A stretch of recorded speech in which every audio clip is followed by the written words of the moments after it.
Brandon Thurston from WrestleNomics is up next, and we're going to follow Brandon with John Pollock from Post Wrestling. Thank you, and good afternoon, everyone. But we can't ignore the math, okay? We can't ignore the data. Go on Google Trends, type in your name, then type in mine. You're a straight line, I'm a pyramid. I like the very direct question on that. Television ratings, downward spiral. Buy rates, plummeting. The time is now to turn the math around.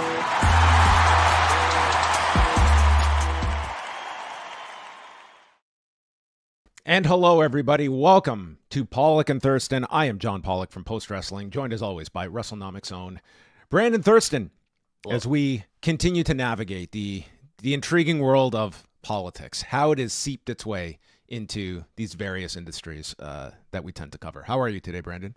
I'm good. I'm an accidental political reporter now, and we have news of a decision coming from the executive branch of the U.S. government that is sure to troll all indie wrestlers turned school teachers for it might not be 4 years, but for some time.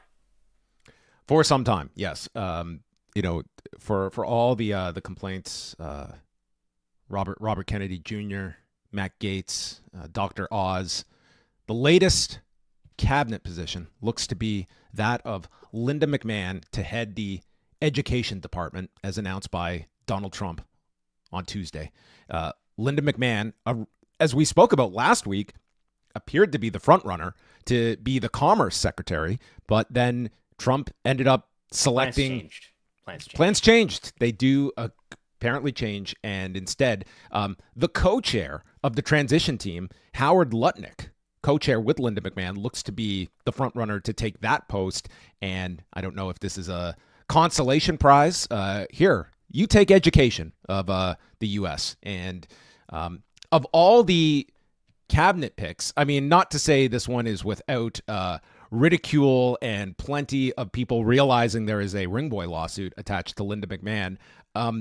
Generally, this is like one of the more sane picks of some of the others that have been tabbed here. But nonetheless, plenty of people learning about Linda McMahon, learning about her involvement with WWE. And I know this is always a favorite of Brandon and mine, is that when Linda McMahon is thrust onto the front page of newspapers and political commentary, can the wrestling jokes, are they still alive and well in 2024? I just wanted to get the straight news, straight from the source, and hopefully NPR could handle this in a unbiased way and leave pro wrestling at the side. What is clear is that she is a very successful, no-nonsense businesswoman who has a ton of experience dealing with some pretty big personalities. Yeah, that she does, which might come in handy if she's confirmed. So then let's talk about Trump's big promise to close the education department. How is she going to do that?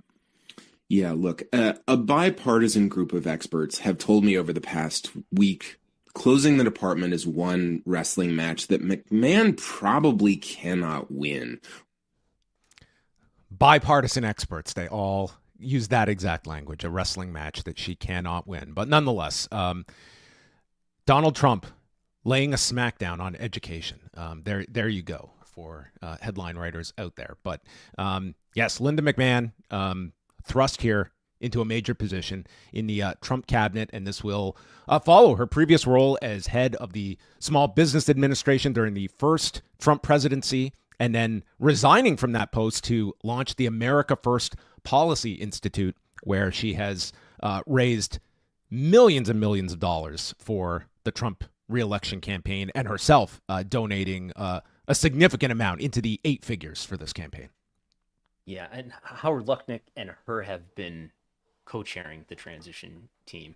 Howard Lutnick is another major donor. She's given $10 million alone to the Make America Great campaign, and another. This number is now too low. This $814,000 that she gave to the Trump 47 Inc.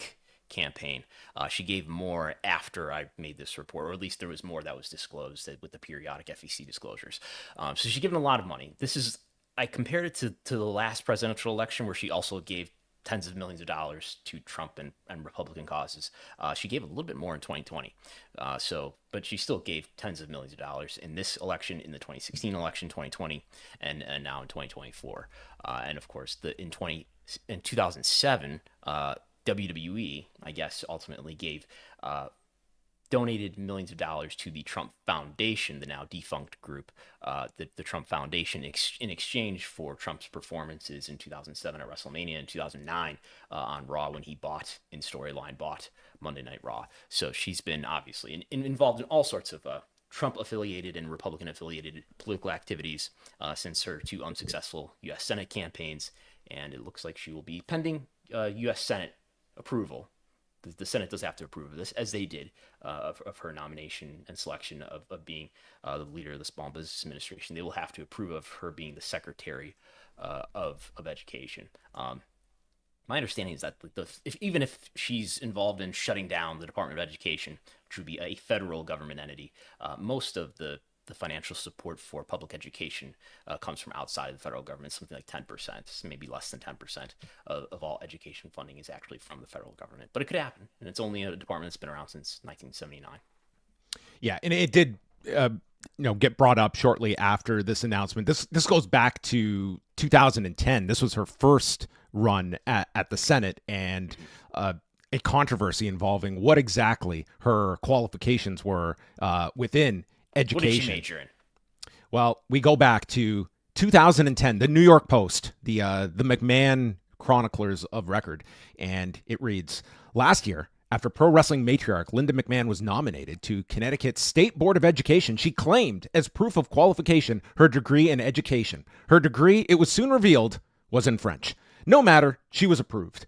And this was the focus at the time. I mean, if this is their biggest controversy among these cabinet appointees, I think Linda McMahon will pass with flying colors. But yes, this everything in your past will come back to be remembered by people many years later. Also, this was, I would say, like the first major focus on the Ring Boy scandal, with the Washington Post doing a pretty lengthy story, focusing more so on the Ring Boy lawsuit in the wake of this announcement regarding Linda McMahon. And we did get a response from McMahon's attorney, another name from the past, in Laura Brevetti, more on her later, basically stating that the allegations laid out in the Ring Boy lawsuit were baseless, and that, quote, the lawsuit, based upon 30-plus-year-old allegations, is filled with scurrilous lies, exaggerations, and misrepresentations. Without going into any specifics, of course, Laura Brevetti represented Vince McMahon alongside Jerry McDivitt in the 1994 steroid distribution trial, and served as a senior vice president and general counsel for WWE from 2013 until 2015.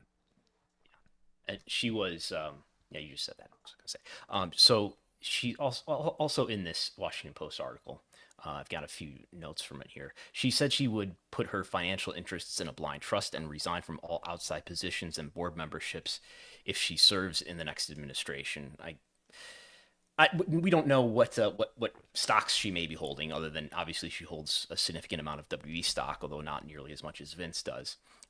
They did note in this Washington Post article all the donations that Linda herself has made, that they made to the Trump Foundation in 2007 and 2009. And those are also, by the way, those were part of besides the NDA payments that Vince made to numerous women who were accusing him of sexual misconduct, they also had to disclose and correct their financial statements, WWE did, because they determined, as they were doing an audit of these payments that Vince may have made in the past, that would have been maybe he considered them at the time personal payments, but they were actually should have been gone to the company. So there was a Trump angle to all of this, all of the financial as well as sexual misconduct scandal that emerged in 2022. I digress. And then we also had a comment from Ann Callis here, which was, let's say this first in response to this part of the Washington Post article that says Trump campaigned on exercising more control over the Justice Department, claiming broad executive powers that collide with longstanding norms, shielding criminal investigations from political influence, and could try to intervene in the federal probe into Vince McMahon. That's the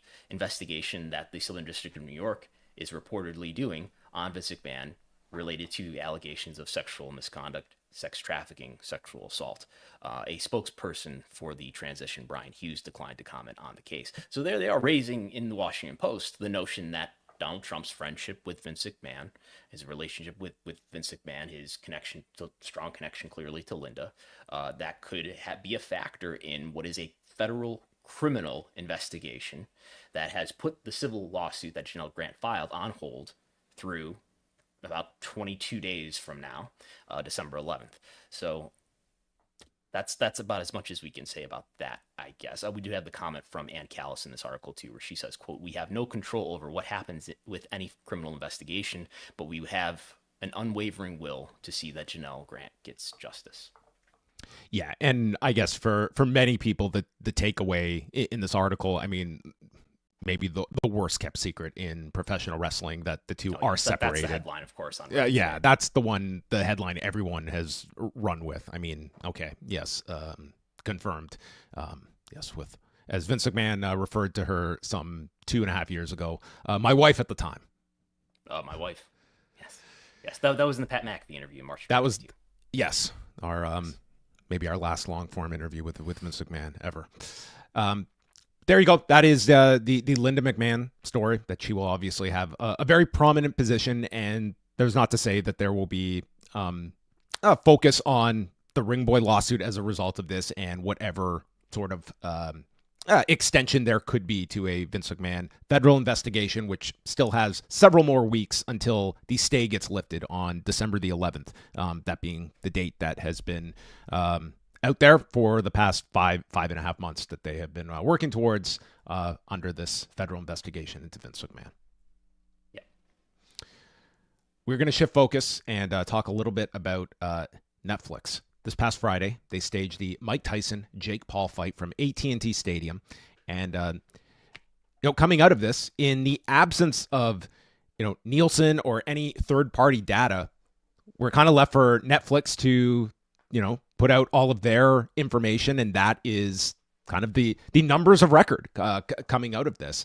They are certainly very impressive, but I think it is important to note that these are from Netflix and Jake Paul's most valuable promotions. But we had a live gate figure. Let's start with the gate before we get to the streaming figures of over $18.1 million and an attendance of 72,300 at AT&T Stadium. And what did you think about hearing that number, Brandon? 72,300, and you having watched this? I mean, this looked like a pretty much full AT&T Stadium. Where would you have fit the extra 30,000 people had this fight been able to achieve the 101,000 mark?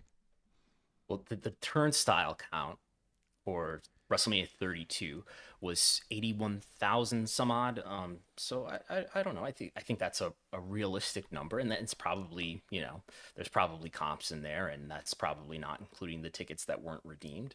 That seems about right to me. But it seems pretty full, and it's a football stadium. The 60 million households. Now that's globally. Global. And that's first party data. So that's it. Like if I told you how many views this podcast is getting right now, and I can tell you it's the multiple hundreds. We have so many hundreds of people watching us right now. So I mean, you take that for what it's worth, and that's a global number. And I saw people, kind of comparing this to U.S. television viewership numbers, say this is the most viewed telecast, except for things like the world, more than the World Series, everything except for the Super Bowl and the Olympics. But this is a global number, and if you compare a U.S. number to a global number, the global number has the advantage because you have hundreds of other countries that Netflix is available in contributing to that. That's not to downplay, well, it sort of is, but that's not to say that this wasn't a huge audience. I'm sure this was a huge audience, and clearly SmackDown and Rampage were impacted. Despite not going directly against the main event, we're still going against a boxing card that I'm sure millions and millions of people were tuning into, probably in the tens of millions in the United States. Well, the latest figure that Netflix put out is that the peak of viewers, again, globally, and this comes from Netflix during the main event, was just over $108 million. How did they calculate that? Did they have Nielsen monitors in countries They around called the world? up all 108 million people to confirm that they did, in fact, how many people per household were watching at that time. I want to know how many of these were unique individuals given the fact that I guarantee I was probably at least responsible for 3 of these streams that I had Streaming. attempting to go between all my different devices. And this is where it'd be nice to have some transparency in how they're calculating this. Because on one hand, I mean, are they counting multiple different streams happening from generating from a single account? And then there is the advantage that they would have in trying to come up with a big number, in that lots of people are sharing a single account. Many households are sharing a single account. Maybe most accounts at this point are being shared across households. So I don't know. There's a lot of complexity in this, and I wish that Nielsen. Why don't we have a unified measurement for all television viewing? Despite the fact that now we have a lot of television viewing happening on streaming as well as traditional formats. It's, I don't know the answer. We'll have to bug Brian Fuhrer or something to come on to the program to explain to us why, from Nielsen, why there's such fragmentation and such a non-coverage of streaming telecasts. Well, I would think in a lot of these numbers, like the fact is, I think Netflix has done a tremendous job of the aftermath of this card of touting the success. And I don't think anyone is going to dispute that on Friday night, this felt like one of those like massive, like sporting cultural events that just dominated everyone's discussion, everyone's conversation. Like Netflix owned the night with this fight. And in the aftermath, I would say if you're advertisers, certainly you see these numbers and you're salivating, but I think you also want to know that, to have the confidence that you're like, certainly Netflix is going to be commanding huge premiums if they say we can reach this amount of people with the right event. There's going to be a need, I think, for a third party to kind of audit these numbers because these advertisers are going to want to know exactly what they are spending for. But I would say in the night of and the following day, it was just nonstop complaints about the stream. I had no issues here. I don't know what you're complaining about. I had no issues here in the I don't Northeast. think I was one of one on Friday night. I think that's a very safe assumption to make. But I mean, in now fast forward to Wednesday, and like it kind of feels as though like, yeah, that was this hiccup that they have just worked their way past. And certainly that will be an issue if that affects the NFL games on Christmas Day. I think they have to get that right on Christmas Day. But I don't know if these football games are going to necessarily have the global reach that this fight did. Like certainly in the U.S., this is going to do massive amounts of viewership on Christmas Day. But like this was something that just permeated so many different territories that had an interest in seeing this fight and being so accessible as it was on Netflix. Yeah, the stock price has responded not negatively. It's not like it's a negative on the stock price. The fact that so many people had tech issues and had trouble maintaining the stream. The stock price has been up in the days since Friday when the market's been open. So it's doing fine. And as everyone says, there's not going to be tens of millions. There's not going to be 60 million people watching Raw on January 6th, is it? So maybe it'll be okay. But I know this is not the first time that Netflix has had issues with a live stream, despite the fact that Netflix is by far the streaming service that has won the streaming wars, you could say. It is by far among paid subscription services. Nielsen does cover what platform people are watching, so they are covering and monitoring streaming to some extent because they give us this chart here, the gauge every month.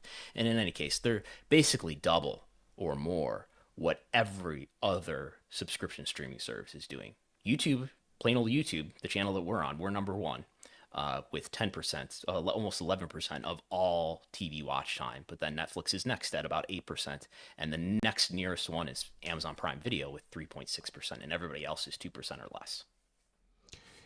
Do you come out of this event? I mean, what does it tell you about Netflix's direction toward? Obviously, there's going to be only like more big live event programming. Do you think this opens up their window of more live sports? Do you feel they will kind of have this selective strategy when it comes to the right event, something like a unique fight like a Mike Tyson, Jake Paul, or do you think that there is going to be an even bigger appetite for all types of sports and making this more of a regular occurrence on a monthly basis? I don't know. It just all depends on what consolidation is like, which is another issue we could briefly touch on, is that almost all of the NBCU cable networks are going to be separated and taken out of the Comcast / NBCU company and spun off as their own company, because those are including the USA Network, those are the assets that, that are probably the most distressed and the most sure to decline over time, to make their Comcast, NBCU, and now it will just have the news and the sports and Bravo. You got to keep Bravo, because I guess that feeds Peacock with a lot of content, with real Desperate Housewives and Real Housewives and stuff like that. Yeah, but you will have USA and Peacock in like separate entities. What does it mean for WWE? Well, this is the real brand split that is not going to get anywhere near the amount of attention. But yeah, this is, Comcast made the announcement this week that it's spinning off most of its cable networks. As Brandon said, USA, but this will include CNBC, MSNBC, Oxygen, all you Oxygen viewers out there, Sci-Fi, the Golf Channel, and then Comcast will retain all their big properties, as he mentioned, with the NBC News, Sports, Peacock, and Bravo. So, yeah, you will have USA Network in sort of this, I don't know, you're kind of separating it into the more, let's call them distressed assets, as the vernacular tends to label such companies. Does that make Peacock any less interested in keeping the WWE rights that they have? I don't have a clear answer to that, but it's just a question to raise, because that synergy of having what's just now SmackDown on USA Network and helping promote your Peacock product, does that make having the W content on Peacock any less valuable, and vice versa? I mean, I guess they're in a contract to keep SmackDown now for 5 years, but it just raises the question that I don't have a clear answer to.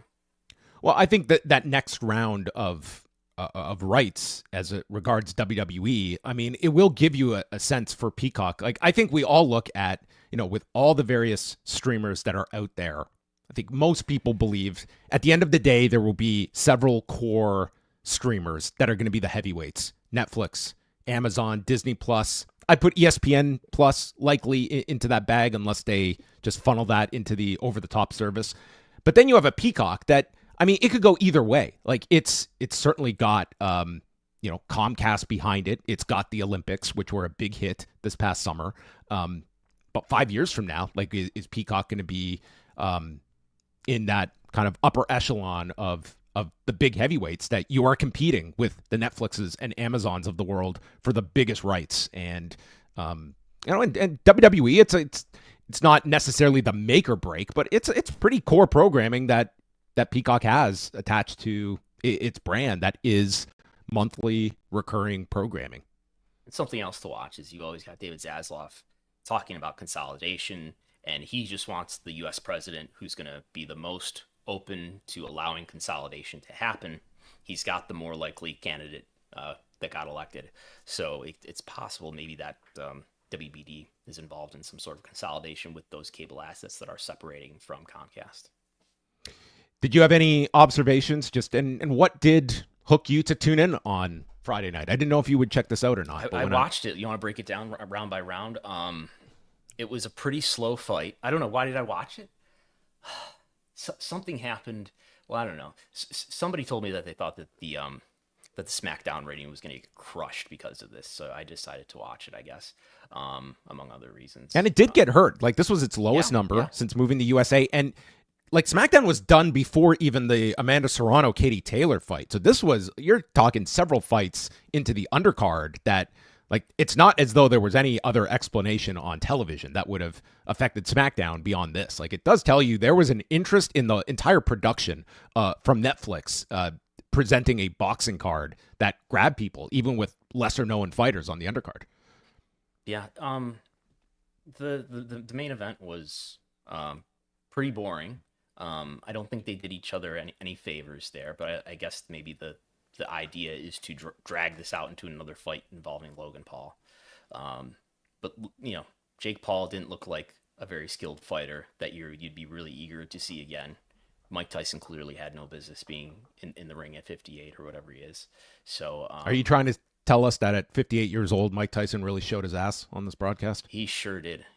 That was maybe the most intriguing moment was, the moment where where Mike Tyson's butt was suddenly seen, and then the camera zoomed in to try to avoid this. Yeah. Also, the interviewer was his son as well.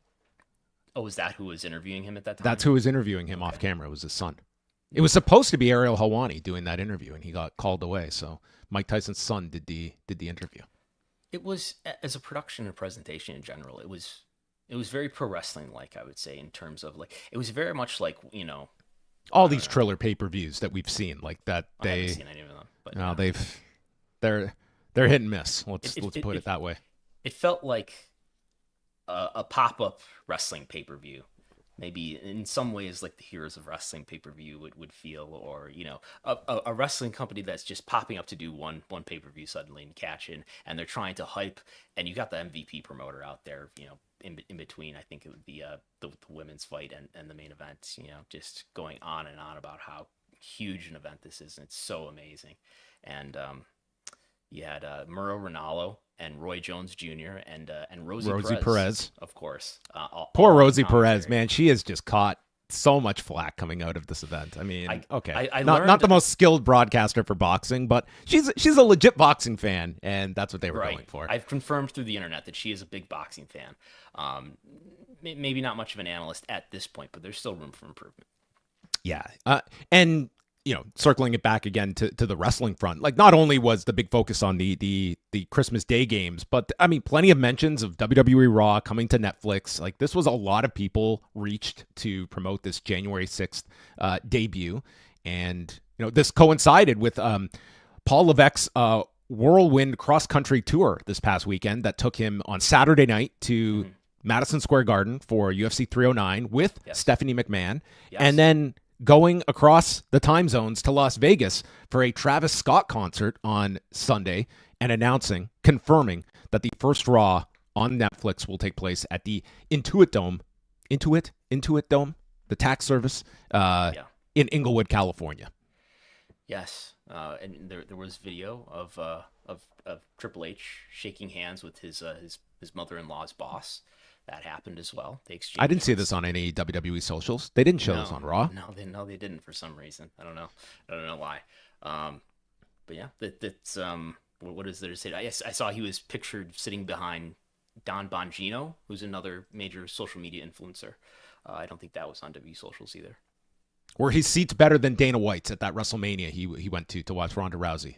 They looked like it. It looked like he was pretty close to the octagon. Okay, well, they took care of him very well. Well, it is worth noting that the Intuit Dome, UFC is running the same venue 12 days after Raw. So TKO will be holding two events there within 12 days with Raw and then UFC 312, I believe it is, on January 18th. So, this is the brand new arena that just opened. That is where the LA Clippers are playing. So, and you'll get Travis Scott and probably plenty of other appearances on this first Raw on January 6th, as all their attention will be geared towards this launch. Look at this place. Yeah, a lot of LED, I think. Am I wrong about that? I think I saw a Clippers game, parts of a Clippers game, where there's a lot of LED here. Well, I think we should chat a little bit about UFC 309, and I know many of you might have missed UFC 309. So here's a brief review of the main event at Madison Square Garden. And ladies and gentlemen, look who is now making his way to the world-famous Octagon, flanked by UFC CEO Dana White, 45, soon to be 47, President-elect Donald Trump. It's always loud when he comes here, but now that he's won, now that he's the president again, oh my God. Making his way to watch the UFC, which he absolutely loves, and doing so with some sort of victory lap after regaining the presidency earlier this month in emphatic fashion with an election blowout of the Democratic candidate Kamala Harris. One of the things that I've really tried to do through this whole thing is stay out of politics. When people tune in to watch sports, they don't want to hear that crap. They don't want to hear what your opinions are, or who you're voting for, or what you're doing. They want to get away from everything in their life, and they want to focus on with it, 2, 3, 4 hours, however long the sport is. We don't muzzle anybody, but we keep politics out of the sport. You want to listen to that stuff? Turn on any other station. You got it. When you turn into the UFC, you're there to see fights. A tried and true politician, Dana White. Sorry, I had that old 2021 clip accidentally tacked on at the end there. But yes. You're just trying to put a leash on Dana White. I know what's happening. No muzzles, no leashes, okay? That's not the UFC way. I would be very curious if we had a strong Democratic message represented on the broadcast booth, but they did not on Saturday. This is like part and parcel with the UFC presentation, but it seemed like even the most lax people towards this, like this was just such a step too far. That was just after this arrival, the pretty much token Donald Trump entrance into the arena to American Badass, flanked by his sons, by so he's coming out to the Undertaker's theme, not the Gong theme, but American. Yeah, exactly. There's Kid Rock at his side, RFK Jr., Tulsi Gabbard. I mean, they're all there. Elon Musk. And then everyone's attention is taken to the big screen for a victory video of Donald Trump's win.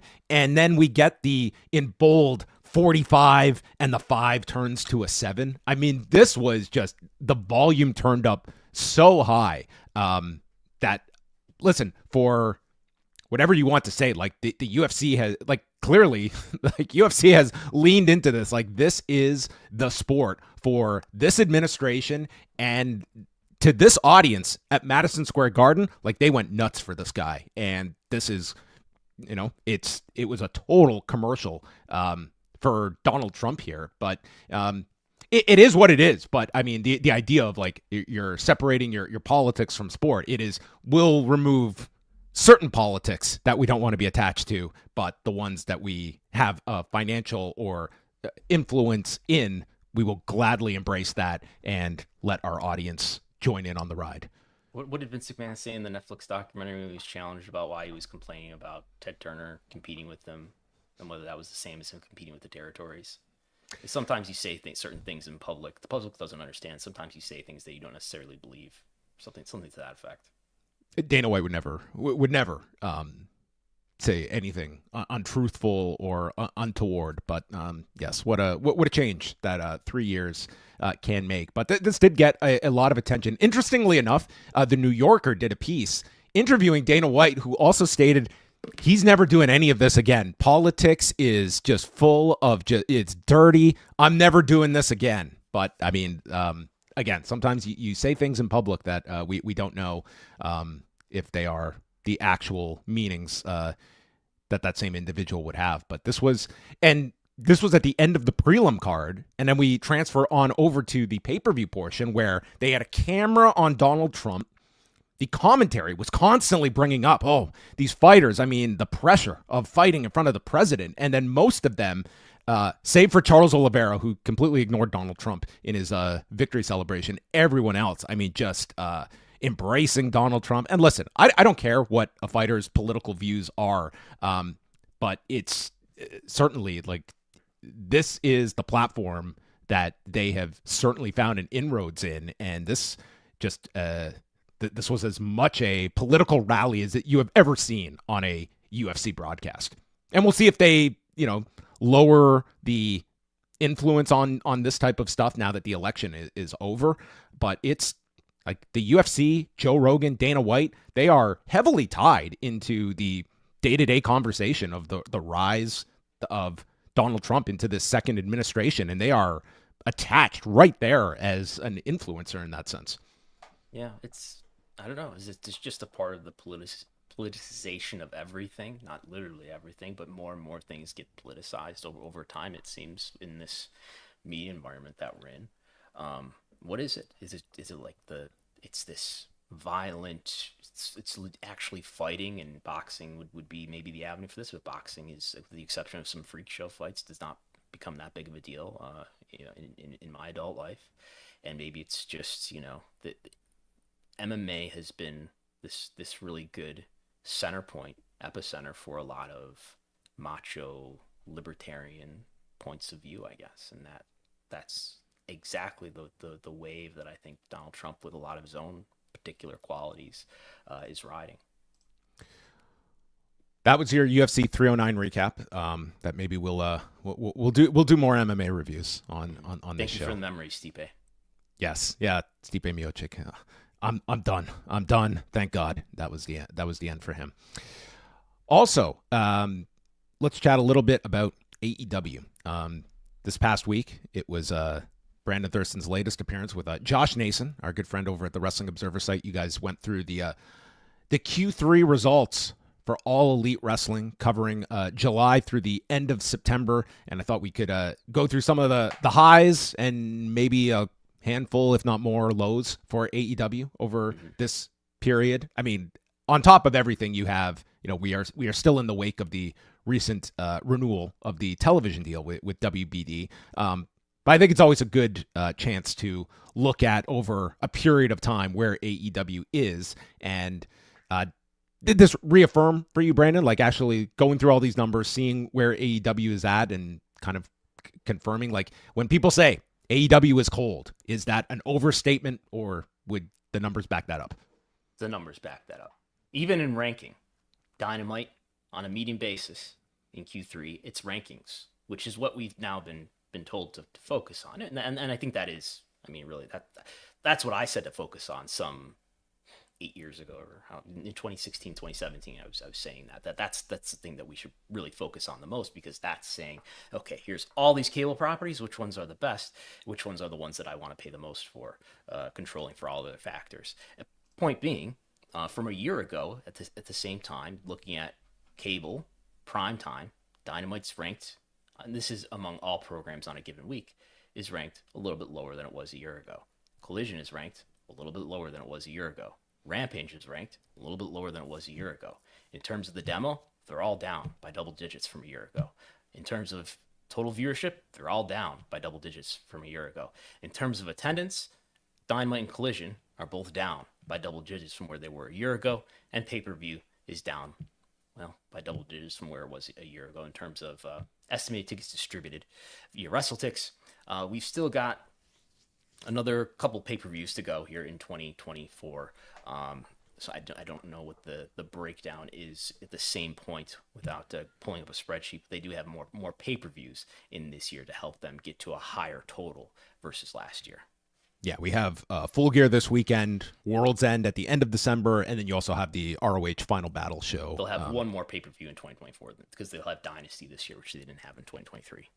Yeah, I would say, like, just kind of going through the events for this quarter, I would, your big standout events, you had two pay-per-views with All In, All Out, and then you had the residency at Esports Stadium, where they did both AEW and ROH programming. You had Grand Slam at Arthur Ashe Stadium. I mean, 8,800 people that, I mean, if you're comparing year to year at Arthur Ashe Stadium, like it's a far cry from where they were at the onset running that venue each year. But by the standards of today, 8,800 for a non-pay-per-view, I'm sure they were like that holds up as one of the high points here. But I mean, you really have to just be looking at an overall downturn in popularity for the company. That is something they are battling. You can see with the on-screen product, like there are very clear measures being demonstrated in terms of trying to promote more shows, hammering home pay-per-view dates. I mean, there's definitely an aggression on television, but it's going to take time to see if that is really going to take hold with people.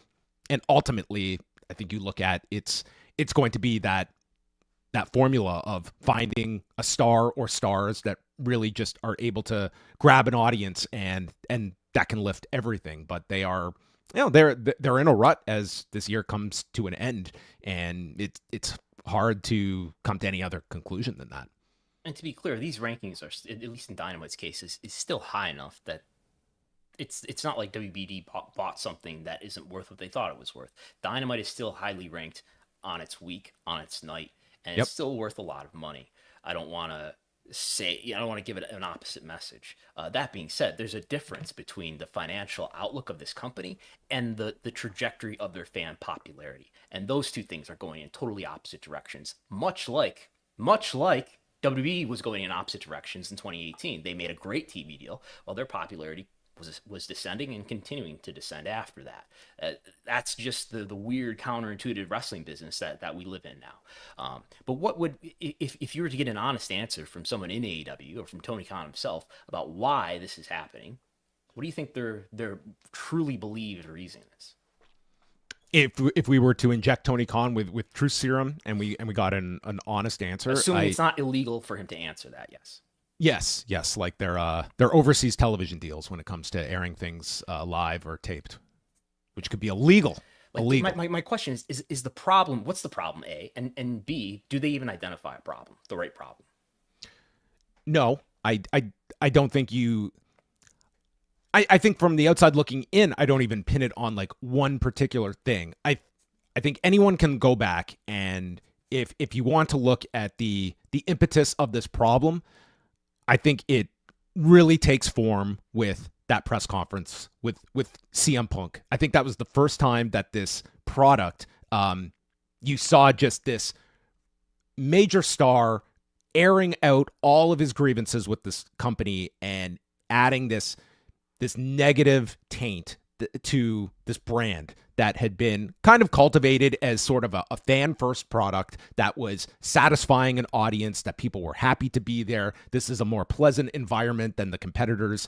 And yes, we had heard all of the problems that were in the lead up to this, but this was the powder keg. This was undeniable to dismiss as hearsay, rumors. Here was your biggest star next to the head of this company, just unloading on the building blocks of this company and the DNA itself of this company. And this is where it begins. And you can Monday morning quarterback all the ways this was mishandled, the attempt to try and keep CM Punk happy, to bring him back, to build a show around him. But this was, to me, when the toxicity began. And that further was exacerbated with the exit of CM Punk, I think leaving a real negative image of the company that was left in kind of this, well, that was the end of one chapter of this company. What is the next chapter? And this coincides with WWE heating itself up, and you're battling this negative image along with a super positive image now of WWE with the post Vince McMahon WWE. It's no longer in vogue to be,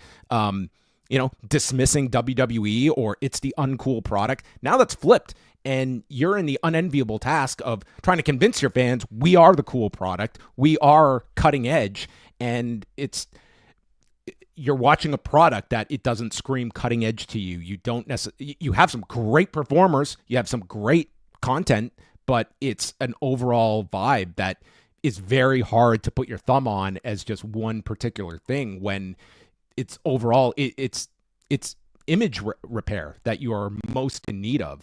And I think that there is a sort of overall feeling when you watch this show that it's trying to appeal to so many different bases and to try and be everything instead of what is our mission statement. What are we? What are we not? What are we not going to do? And I don't think there's anything off the table that they are going to do. Yes, this is the company that can give you your big Will Ospreay performance on pay-per-view every month. We're also the company that will bring in MXM collection because there's an avenue for that. There's an avenue for this. We're trying to do so many things. It's just not clicking. And it's very hard to just turn that momentum around when it's up against you. Yeah, I want to say again, AEW is good for three, maybe 4 years, because that's the term of their TV deal, which starts in January. But I think, I feel very much that the way that people talk about AEW now is the way that people talked about WWE throughout the 2010s, saying, well, if they just, what about if I hope they're going to do, like, it doesn't really, that's assuming that this is a company that is built for fans first. And I think, yeah, Tony cares a lot about the fans. He really wants to please them, but who he wants to please more are the talent and the staff who he works with. And that avoids AEW having a clear vision that's going to build stars and build an audience and reverse this trajectory just to even get back to the level of popularity that they were at a year ago or 2 years ago. If you look at the way business is now, is this sustainable? Like, this level of AEW did get this renewal. And this did give them 3 years. Certainly you can look at these numbers as like, is this rock bottom? Is there a lower amount to hit?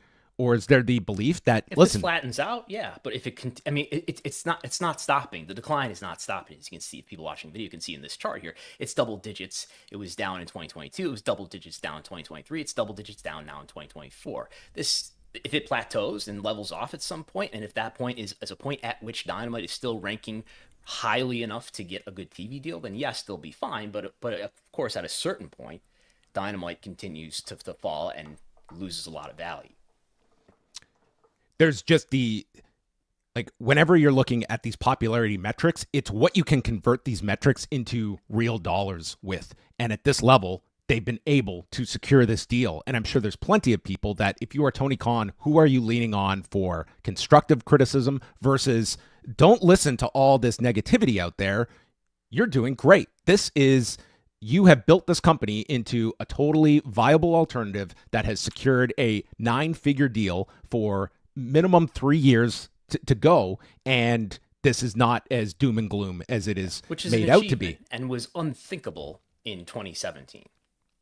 And this becomes very difficult, I think, to balance real criticism from bad faith criticism at the time. It's not to dismiss where AEW is. This is a very viable product, and it does have the cushion of getting this television deal into its rear view and gets that kind of it now gets a reprieve to focus on where you want to be. Obviously, you want numbers to be higher than this. The question is identifying that product and having the people around you that are going to help you identify that product and be able to come up with a coherent strategy at a time when the industry is so geared towards producing more content. And there's the natural question of just the overflow of just workload for a Tony Khan to focus on this. And that becomes a bigger question that we have seen so many people in these positions reach that burnout factor. It's not like Tony Khan can step aside like a Jerry Lawler in Memphis and have Jerry Jarrett take over for 6 months. Like, you don't have that person that is there in that position to oversee when Tony Khan has invested himself into all facets of the industry. Like, why couldn't he? I mean, why couldn't he just say, I'm going to let somebody else run TV for the foreseeable future? I don't know if that person is there. That person be is the problem. I think that's it. Like, there's nothing that would stop him from doing such a thing. I just do not think like that person has been identified and put into that position that could oversee so many things. Even if Tony Khan, nobody knew who Tony Khan was in 2018, but yet he came in and he read Observers for a lot of his life, and he was a huge wrestling fan and loved wrestling, and he was able to do it, which tells me. I do think that he has and has a special knowledge about wrestling that enabled him to do that. But it tells me that there's a lot of people that could do this job and do it well. And a lot of people who have been able to do the job, been given the opportunity and have been given the job, didn't have the knowledge to connect with this kind of audience. Rob Bahari is given Rampage on Friday nights. There you go. Assistant Booker Cubs him and the Cubs fan. Just give them Rampage. Give those two Rampage.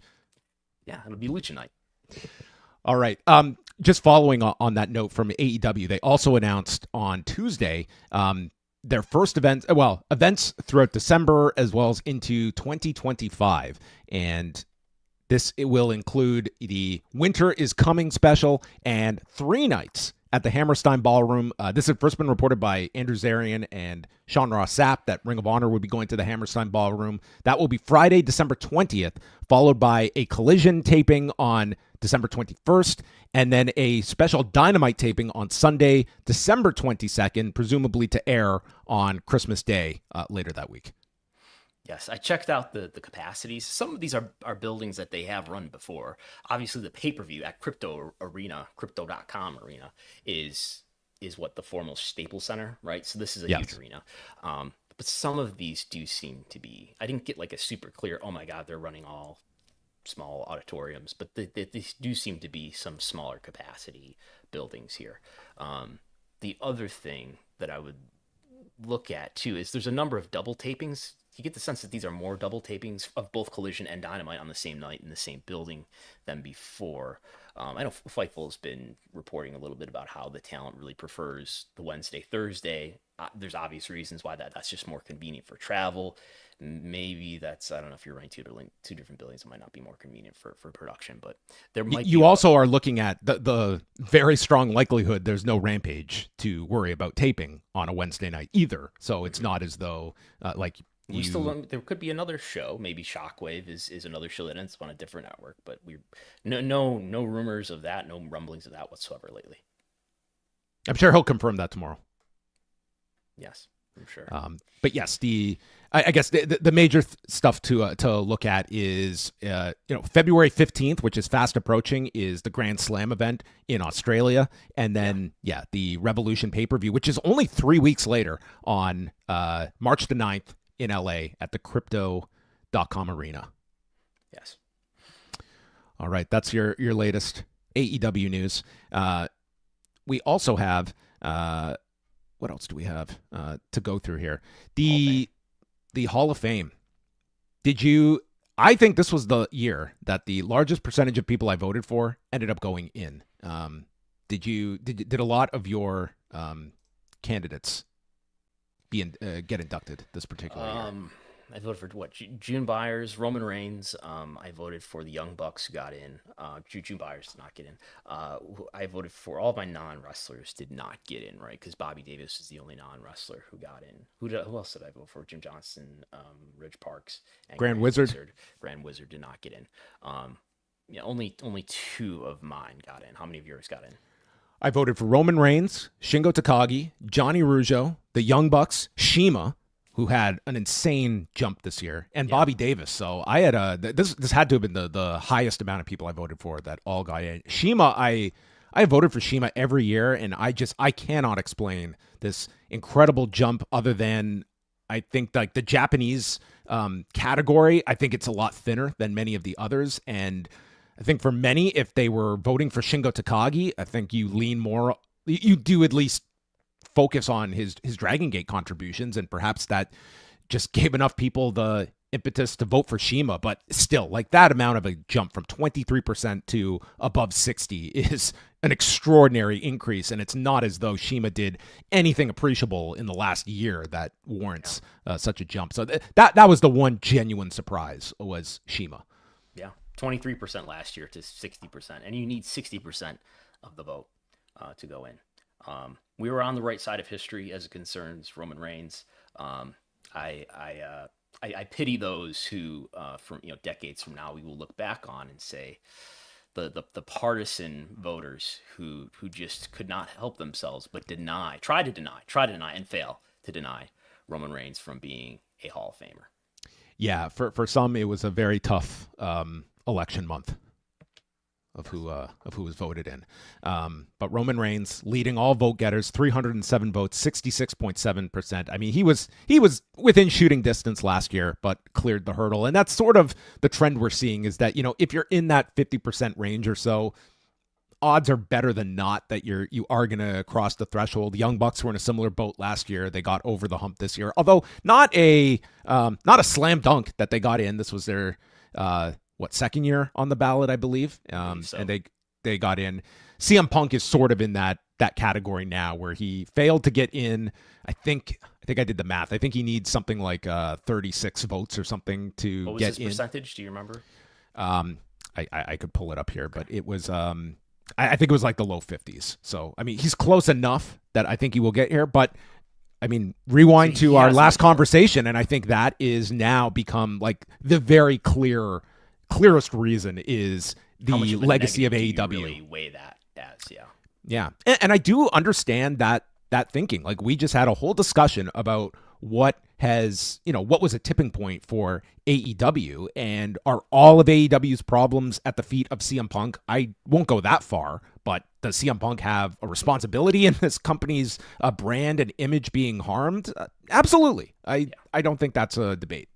Yeah, I think that's true, as well as he's been one of the biggest stars in wrestling when he's been around, particularly since he's been around since 2021, but before that too.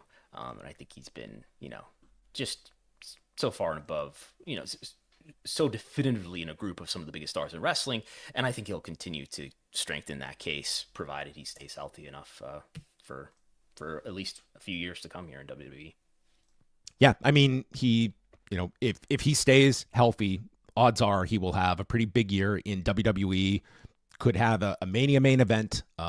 It's odds are, I would say, pretty strong that he's going to get in. And even from detractors of his, I think people acknowledge that it's not like an absolute no that they will never vote for him, but that it is. I think the closest comparison that many have brought up is to Shawn Michaels of a generation ago, where there was a very negative connotation to Shawn Michaels in between his first and second runs with the company. We're waiting for CM Punk to find religion is what he needs to get in. Oh, could you imagine that? I mean, that could be the ultimate final act. Christian martyr Punk. Yes. Oh gosh. Okay. Well, enough about the cult of personality. There you go. That is the Hall of Fame results for 2024. Any big takeaways of ratings notes from this past week? We had a taped edition of Raw, which still performed relatively well. There was a decrease going against the Dallas Cowboys Houston Texans game, but ranked ahead of everything on cable except for Monday Night Football with 1,516,000 viewers and a 0.49 in the demo. And we are inching closer and closer towards the end of the year. And I'm stating it right now. I will miss these 2 hours of Raw with commercial interruption. That I feel will be a thing of the past come January. Yeah. These were normal ratings, I think, for Raw. Rampage got crushed, as well as did Rampage had second lowest rating ever. SmackDown, as we mentioned earlier, had its lowest rating yet since it's moved to the USA Network. This was a pretty pedestrian, normal Raw going against Monday Night Football rating. The last week was up from the prior week, as you can see here in the demo. They're putting up numbers that are similar to what they were doing in the prior year, despite what you can say about cord cutting. These are pretty normal ratings. Not much to analyze on the week by week here, I think. Yeah, Collision had a weird pattern where like 18-34 was just decimated, but that was offset by their 35-49 audience being up significantly. I think this was like their largest 35-49 number since June. I don't know why such a wide variance for this particular night. Your audio is breaking up. Why don't you pop out and pop back in real quick? And I'll entertain the masses with all of the words that I can say at this time. Where we do have what did we know about the Raw rating, which was this past week's Monday Night Raw, which went against the Texans and the Cowboys game, which had a lot of viewership. Right, it had 16.9 million viewers. It was going against. Yes, there we go. We're both trying to do the same thing at the same time. All right, let's see how I sound now. Is this better? Am I here? It's better. Yes. You can hear me. All right. Yes. Well, then, those are your ratings notes for the week. And we'll wrap things up. Tony Khan is doing a media call on Thursday. No shortage of, I think, topics to ask him about. I mean, I guess he did one of these right after the TV deal was announced. I think the TV deal was announced before WrestleDream, unless I have my dates mixed up. But regardless, always interesting topics to ask Tony, and we will see what comes out of that. And this is, of course, going into Full Gear this coming Saturday, which will eliminate Collision for this one particular night. And then Collision comes back next week with a 3-hour block at 4 p.m, the day of Survivor Series. So, man, your day is sorted. Rampage pre-upped? Yes. You'll get Rampage followed by 2 hours of Collision on November 30th, and a 6 p.m. start time for Survivor Series. So there will be some crossover there. But I mean, could you envision a better Saturday than starting at 4 p.m. and it takes you right through the end of War Games?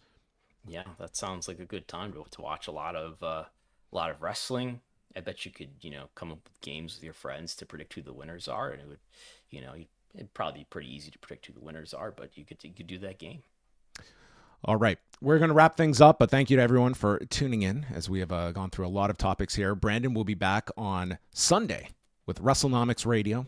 Where can people send in their questions, Brandon, for you to give them the goods on what their questions are eliciting an answer of? To mailbag@WrestleNomics.com for questions on the Sunday program. This will be I will do a Sunday program. I think I might not do. I don't know. I don't.